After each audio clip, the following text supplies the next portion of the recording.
Certa.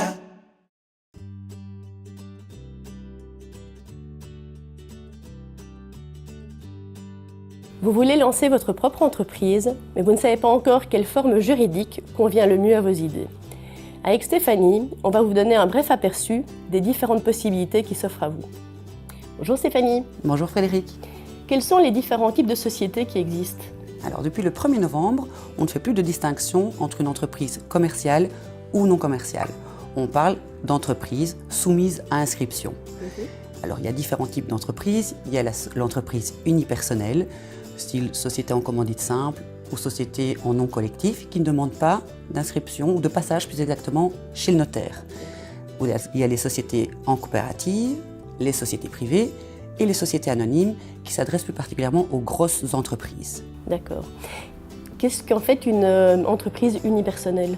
Alors on entend par entreprise unipersonnelle un sentiment plus de liberté. Pourquoi ? Parce que le fondateur est libre de déterminer son capital et d'investir ce qu'il désire investir dans son entreprise.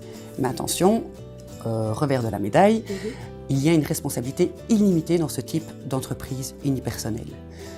Ce type d'entreprise ne demande pas de passage chez le notaire, donc tout acte peut se faire sous seing privé, contrairement à une SPRL ou une SPRLU, où là, l'indépendant, le fondateur d'entreprise, doit passer chez le notaire pour faire un acte de constitution.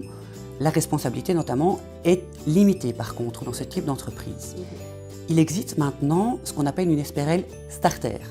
C'est une SPRL qui est intéressante pour les starters, donc les débutants, ceux qui désirent lancer leur propre entreprise, parce qu'au niveau du capital, le capital est limité à 1 euro. Donc c'est une opportunité. Maintenant, attention que ce genre d'entreprise, donc d'SPRL starter, a 5 ans pour se mettre aux normes et devenir une SPRL normale. Et quel est le rôle en fait du guichet d'entreprise ?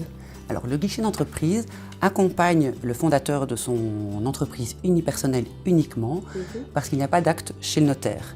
Donc le guichet d'entreprise peut accompagner l'indépendant pour faire toutes les démarches administratives auprès du tribunal de commerce. Maintenant, donc, on parle de création d'entreprise, il y a l'inscription. Le guichet d'entreprise est habilité à faire toutes les inscriptions des entreprises dans la Banque Carrefour, excepté à la date d'aujourd'hui des ASBL ou des associations de fête. Pour elles, par exemple, qu'est-ce qu'elles doivent faire comme démarche ? Les ASBL et les associations de fête ? Les ASBL et les associations de fête doivent s'adresser directement à un bureau TVA. Le guichet d'entreprise n'est pas habilité à faire l'enregistrement des sociétés dans la Banque Carrefour. Et quel est le rôle en fait du guichet d'entreprise ? Alors, le guichet d'entreprise s'occupe d'inscrire toutes les sociétés dans la Banque Carrefour, excepté à la date d'aujourd'hui des ASBL ou des associations de fête.